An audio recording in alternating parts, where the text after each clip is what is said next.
ඔබ දන්නවා දිට්වා වේසනයෙන් ඉතාම දරුණු ලෙස බලපෑමට ලක් වෙච්ච දිස්ත්‍රික්කයක් තමයි ත්‍රිකුණාමල දිස්ත්‍රික්කය.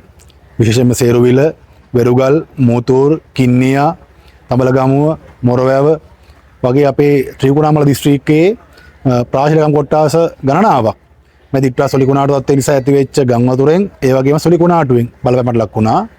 එන් විශාල වශයෙන් දේපල හානි ගණනාවක් වුණා.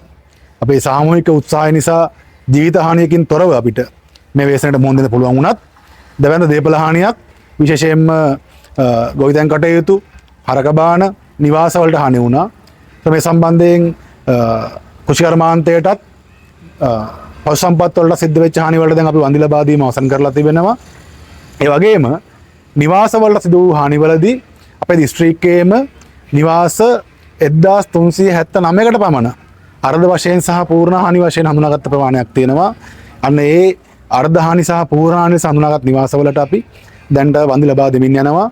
මේ වන විට අර්ධ හානි ලෙස හඳුනාගත් නිවාස 1379කටත් පූර්ණ හානි ලෙස හඳුනාගත් නිවාස 19කටත් ඇතුළුව ඒ වන්දි ලබා දීමේ ක්‍රියාවලිය තම සාර්ථකව සිද්ධ වෙනවා. අදිනේදී මොරවැ පාශිලකම් කොට්ටාසෙත්, සේරුවිල පාශිලකම් කොට්ටාසෙත් එලෙස හානියට පත්වෙච්ච නිවාසවලට වන්දි ලබා දීමත්, පූර්ණ හානියට පත්ව නිවාසවල ලක්ෂ 50 හිමි වෙච්ච අයගේ නිවාසවල මුල්ගල තැබීමේ කටයුතු ආරම්භ වුණා.